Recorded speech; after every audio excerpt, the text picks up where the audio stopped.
Welcome to V3 news. లక్ష్యం సమాజహితం. నేను Saritha. Bulletin లో ముందుగా హెడ్లైన్స్. నల్గొండ జిల్లాలో ప్రమాదం. ఐటీ పార్కుల వద్ద కారు బోల్తా.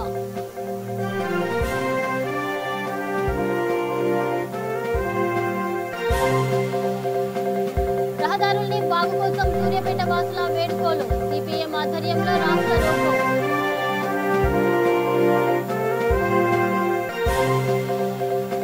ప్రథమ సభను జయప్రదం చేయాలని విన్నపం. సమస్యల పరిష్కారానికి కార్యాచరణ ప్రణాళిక.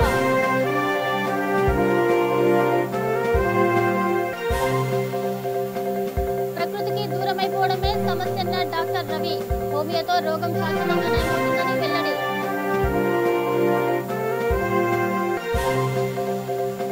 సంకటహర చతుర్థి వేళ కలకలలాడిన మీర్పేట.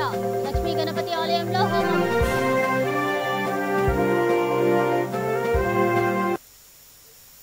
డీటెయిల్స్ చూస్తే నల్గొండ జిల్లాలో ప్రమాదం జరిగింది. కట్టంగూరు మండలం ఐటీ పాముల వద్ద కారు బోల్తా పడింది. ఖమ్మం నుంచి హైదరాబాద్ వెళ్తుండగా ఐటీ పాముల వద్ద డివైడర్ను ఢీకొట్టింది. వేగం దాటికి కారు తిరగబడింది. అయితే ప్రాణ నష్టం ఏమీ లేదు. తీవ్ర గాయాలతో ప్రయాణికులు బయటపడ్డారు.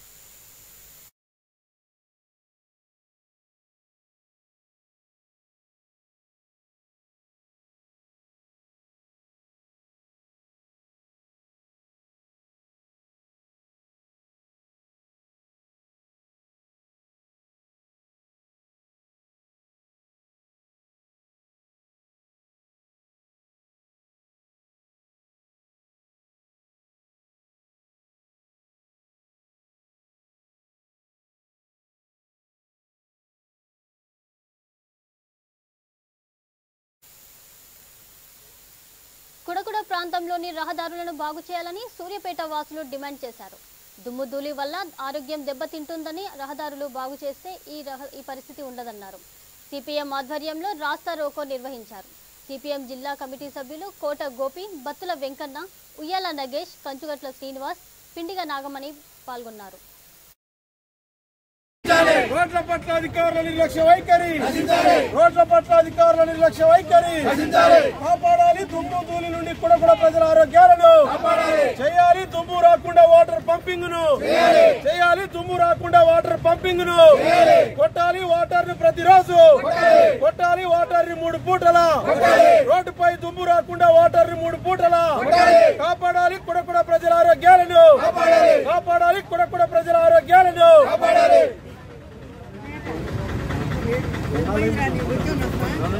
మాట్లాడు నాగేష్ అన్న మాట్లాడుతున్నా. విషయం సబ్జెక్ట్ ముందు చెప్పు. హాస్పిటల్ చుట్టూ తిరగడం తప్ప వేరే పరిస్థితి లేదు. ఈ దుమ్ము వల్ల ప్రజల ఆరోగ్యాలు ఖరాబ్ అయ్యి ఎంతో ఆర్థిక నష్టం చేపడుతుంది. అయితే వెంటనే ఈ కాంట్రాక్టర్లు ఈ దుమ్ము రాకుండా రోజు ఉదయం సాయంత్రం 2 పూటల వాటర్ పంపింగ్ చేసినట్టయితే ఈ దుమ్ము రాకుండా వీలైంది. కాబట్టి ఎమ్మటే ఈ కాంట్రాక్టర్లు దుమ్ము రాకుండా వాటర్ పంపింగ్ కొట్టాలని ఇక్కడ గ్రామ ప్రజలమంతా ధర్నా అధికారుల దృష్టికి పోవాలని ఇక్కడ ధర్నా చేస్తున్నాం. జిల్లా కేంద్రమైనటువంటి సూర్యాపేట జిల్లా కేంద్రం, సూర్యాపేట మున్సిపాలిటీలో భాగమైనటువంటి కుడకుడలో గత 3 నెలల నుండి సుమారు 3 కిలోమీటర్ల వరకు రోడ్లు మొత్తం గుంతలమయంగా మారి వాహనదారులు, అదేవిధంగా కార్లు, బస్సులలో ప్రయాణించేటువంటి వాళ్ళు, 2 వీలర్ ప్రయాణికులు కూడా చాలా తీవ్ర ఇబ్బందులు పడుతున్నటువంటి పరిస్థితి ఉన్నది.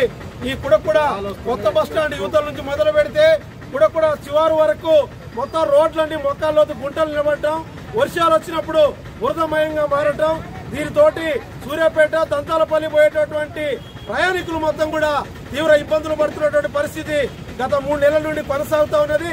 అదేవిధంగా ఈరోజు కుడకుడ గ్రామంలో, కుడకుడ వార్డులో ఈరోజు సుమారు 2 కిలోమీటర్ల మేర ఈరోజు కాంట్రాక్టర్ ఇక్కడ దుమ్ము పోసి కంకరేసి వదిలిపెట్టడం మూలంగా ఈ బస్సులు, లారీలు, కార్లు, బైకులు ఇవన్నీ తినడం మూలంగా దుమ్ము మొత్తం రోడ్డు మీద ఉన్నటువంటి ఇళ్ల మీద పోవడం, ఇళ్లలో ఉన్నటువంటి ప్రజలందరూ కూడా ఈ దుమ్ము ధూళితోటి తీవ్ర అనారోగ్యాల బారి పడతా ఉన్నారు. హాస్పిటల్ పాలవుతా ఉన్నారు. ఈ మూలంగా వాళ్ళ ఆరోగ్యాలు ఖరాబ్ అవుతున్న పరిస్థితి ఉన్నది. కాబట్టి ఇక్కడ ఉన్నటువంటి అధికారులకు, ఆర్ఎండ్బి అధికారులకు, మున్సిపాలిటీ అధికారులకు, జిల్లా అధికారులందరికీ కూడా ఒక్కటే విజ్ఞప్తి చేస్తా ఉన్నాం. ఇక్కడ ఉన్నటువంటి ఈ రోడ్డుని వెంటనే మరమ్మతులు చేయాలి. కాంట్రాక్టర్ డస్ట్ పోసి దుమ్ము లేసే విధంగా వ్యవహరించొద్దు. ఈ నెల 29వ తారీఖున జరిగే రాష్ట్ర ప్రథమ మహాసభను విజయవంతం చేయాలని రాష్ట్ర మాజీ ప్రజాప్రతినిధుల సంఘం ఉపాధ్యక్షులు ఆనందరావు పాటిల్ కోరారు. బైన్సా పట్టణంలోని విశ్రాంతి భవనంలో తాలూకాలోని మాజీ ప్రధాన ప్రతినిధులైన సర్పంచ్లు, ఎంపీటీసీలు, జెడ్పీటీసీలతో సమావేశమయ్యారు. మాజీ ప్రజాప్రతినిధులకు హెల్త్ కార్డులు, పెన్షన్, పేద మాజీ ప్రజాప్రతినిధులకు ఇండ్లు, హైదరాబాద్ నగరంలోని ఓ కార్యాలయ వసతి కల్పించాలని కోరారు. ప్రథమ సభలో సమస్యల పరిష్కారానికి ప్రణాళిక రూపొందిస్తామన్నారు. కార్యక్రమంలో తాలూకా మాజీ ప్రజాప్రతినిధుల రామచందర్ రెడ్డి, పండిత్ పాటిల్, చిన్నయ్య, హనుమాన్లు, చిన్నన్న, భీమ్రాన్ డోంగ్రే, రజాక్, గంగాధర్ పాల్గొన్నారు.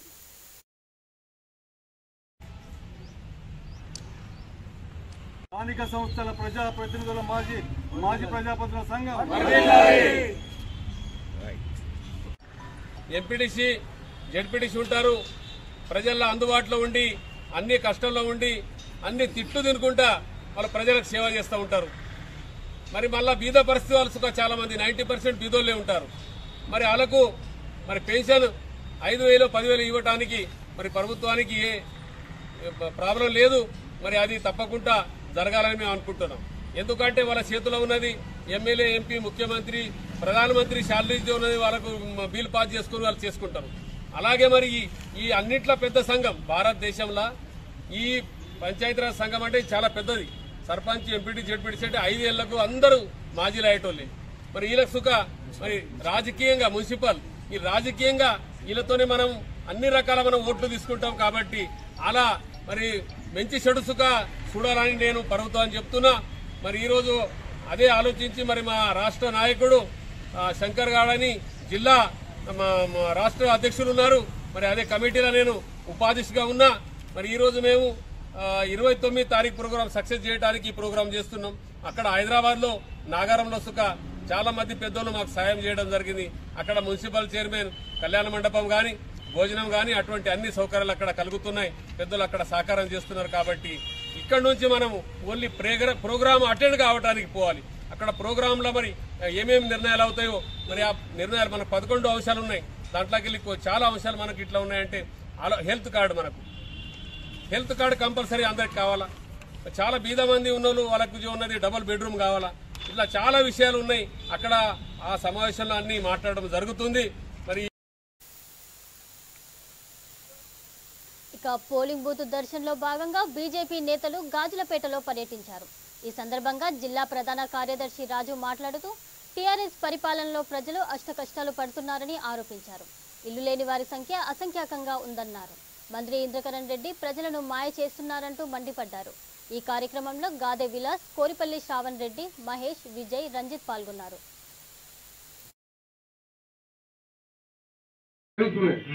అయితే 5 లక్షలు తీసుకొని గుడి మంచిగా కట్టుకోలేదు. సరే అది మరలా ఒక 3 నెలలు 4 నెలలు గ్యాప్ ఇచ్చినాం సార్. ఏడాది అయిపోయింది, 2 ఏళ్ళు అయిపోయింది. మరలా పోయేటాలకంటే మరలేమన్నారంటే 10 లక్షల మందులు అయినాయి. ఇది కూలగొట్టేసి కట్టాలా అని 10 లక్షల మందులు అయినాయి. ఇక దీనికి దాని బుక్కులు కావాలా, రిజిస్ట్రేషన్ కావాలా అంటే అడ్లాబాద్ పోయి అవి కూడా వేసేస్తున్నాం సార్. మరలా డీడీ కట్టుకున్నాం. అవి 5,000 6,000 డీడీ కట్టినాం. 20,000కు పొక్క. మాకు ₹1 కులం మీద పైసలు తీసుకపోయి 20,000-26,000 పెట్టినాము. తప్పలేకున్నాం. ఇది వరకు మాకు చెయ్యలే. అట్లనే ఉంది. గుడి అట్లా ఉన్నది, ఆడకట్ట అట్లా ఉన్నది. మాకు ఎటు పోయినా కానీ ఎవరి దగ్గరికి రానిస్తారు. దాంట్లో తిరిగి ఉంటుంది కదా, ఎవరు నమ్ముతలేదు. అది కానీ ఇది కానీ ఏది కానీ అట్లా అట్లనే సార్. అంత ఘోరం చేసి రాజన్న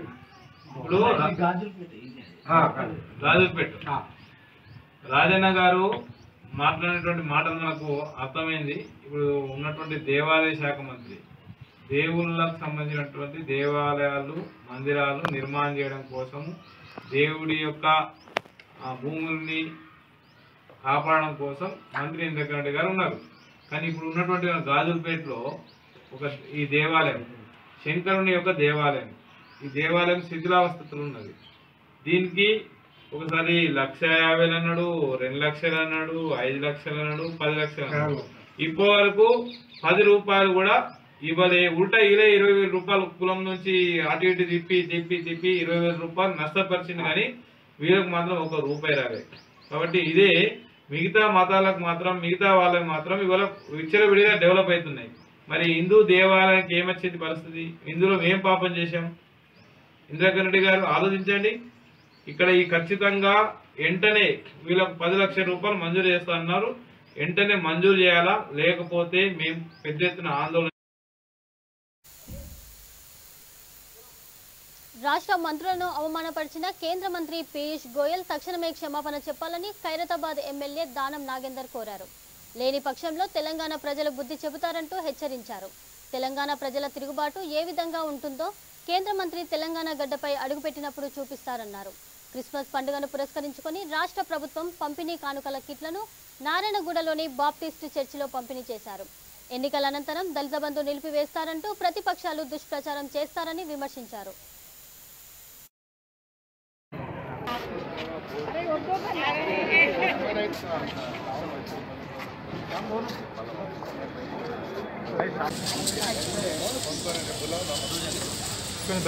हिंदू भाई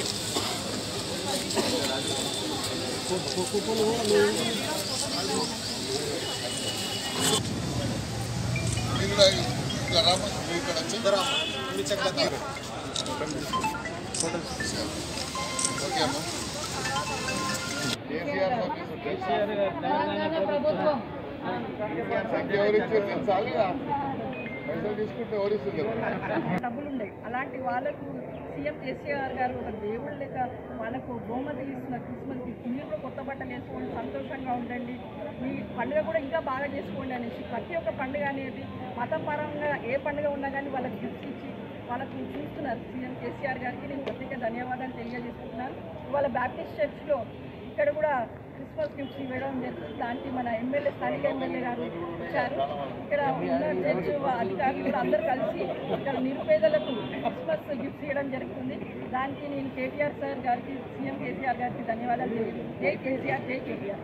దానికి నేను శుభాకాంక్షలు తెలియజేసుకుంటూ ప్రత్యేకంగా మరి యొక్క నూతన సంవత్సరం మరియు క్రిస్మస్ వేడుకలు అనేది మనము ఒక వారం నుండి డిసెంబర్ 20 దాటిన తర్వాత ఎప్పటికీ ఆనవాయితీగా ఒక ట్రెడిషనల్గా వస్తుంది.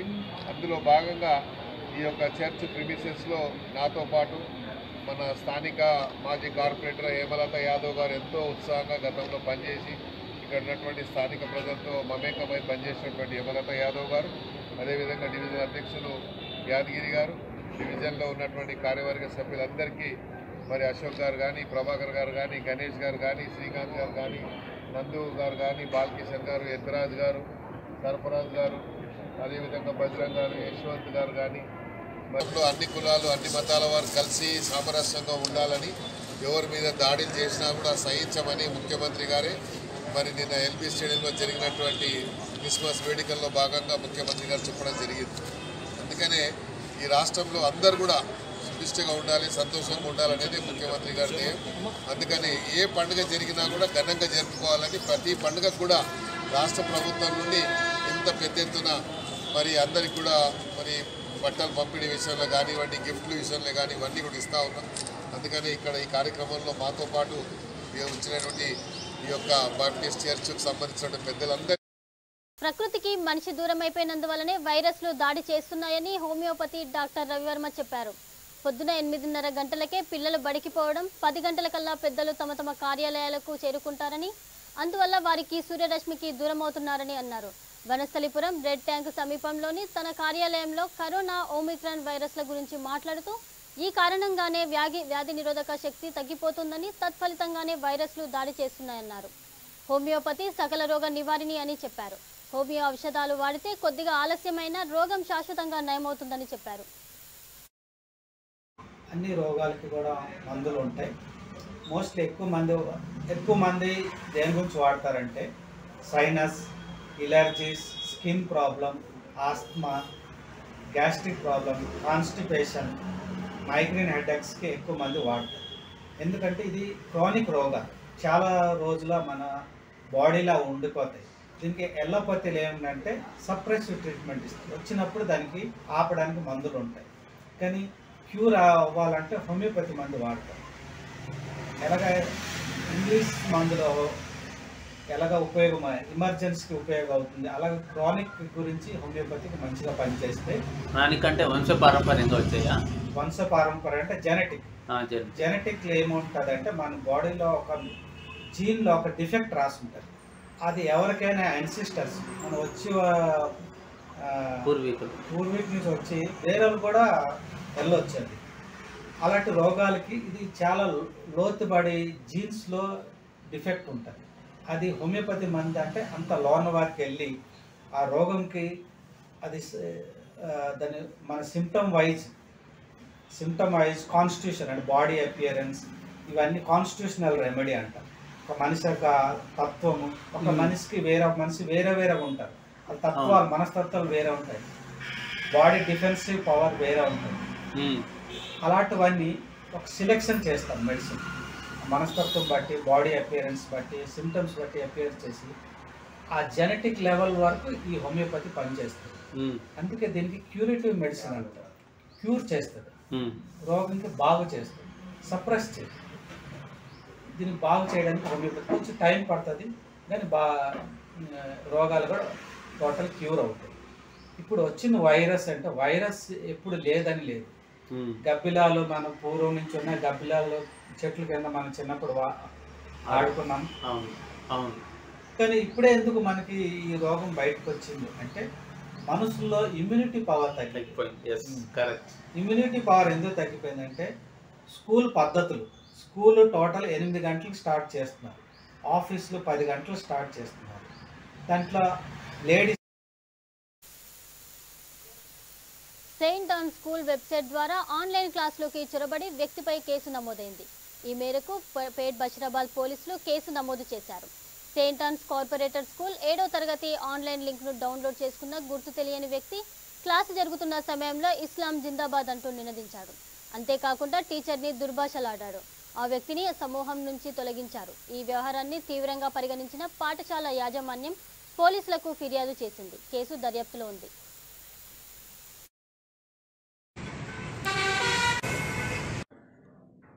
ఈ 20వ తారీఖు మొన్న మధ్యాహ్నం 12-12:30 మధ్యలో ఆన్లైన్ క్లాస్ నడుస్తుంటే సెయింట్ ఆన్స్ స్కూల్లో 7th క్లాస్ వాళ్ళకు టీచర్ క్లాస్ తీసుకుంటా ఉన్నారు జూమ్ మీటింగ్ ద్వారా.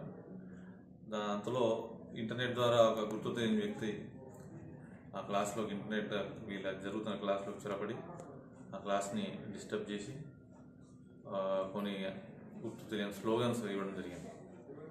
టీచర్ అంతలో అప్రమత్తమై క్వశ్చన్ చేసుకుంటా ఎవరు మీరు అని ప్రశ్నించే లోపు అతను సరైన సమాధానం చెప్పకపోయేసరికి అతన్ని డిస్కనెక్ట్ చేయడం జరిగింది. వెంబడే అతను ఆ వీడియోని రికార్డ్ చేసుకొని యూట్యూబ్లో అప్లోడ్ చేసి పిల్లల మనోభావాలను దెబ్బతినే విధంగా కామెంట్స్ చేయడం జరిగింది.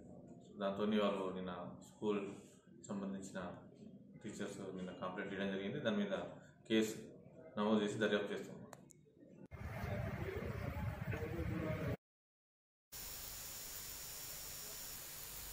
సంకటహార చతుర్దశి సందర్భంగా మీర్పేట లక్ష్మీ గణపతి ఆలయం కలకలలాడింది.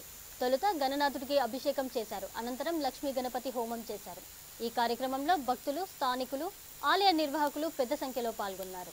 అర్చకులు మధుసూదనాచార్యులు, కరుణాకర్, సుబ్రహ్మణ్యం, గణపతిరావు అత్యంత భక్తి శ్రద్ధలతో పూజలు చేయించారు. ఆలయ కమిటీ సభ్యులు సంతోష్ రెడ్డి, కృష్ణారావు, రమణ, బాపురాజు తగు ఏర్పాట్లు చేశారు.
ఇక బులెటిన్ ముగించే ముందు హెడ్లైన్స్ మరొకసారి.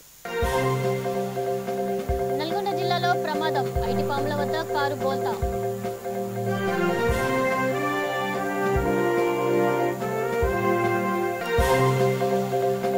రహదారుల్ని బాగు కోసం సూర్యాపేట వాసుల వేడుకోలు, సిపిఎం ఆధ్వర్యంలో రాష్ట్ర రోడ్డు.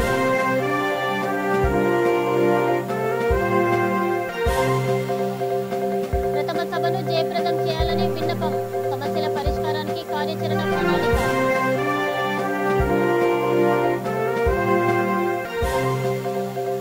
ప్రకృతికి దూరమైపోవడమే సమస్యన్న డాక్టర్ రవి, హోమియోతో రోగం శాశ్వతంగా నయమవుతుందని వెల్లడి.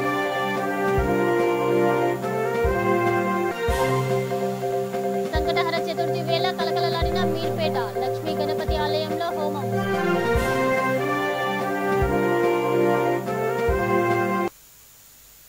ఇవి ఇప్పటివరకున్న అప్డేట్స్. మరిన్ని అప్డేట్స్ కోసం చూస్తూనే ఉండండి V3 న్యూస్, లక్ష్యం సమాజ హితం.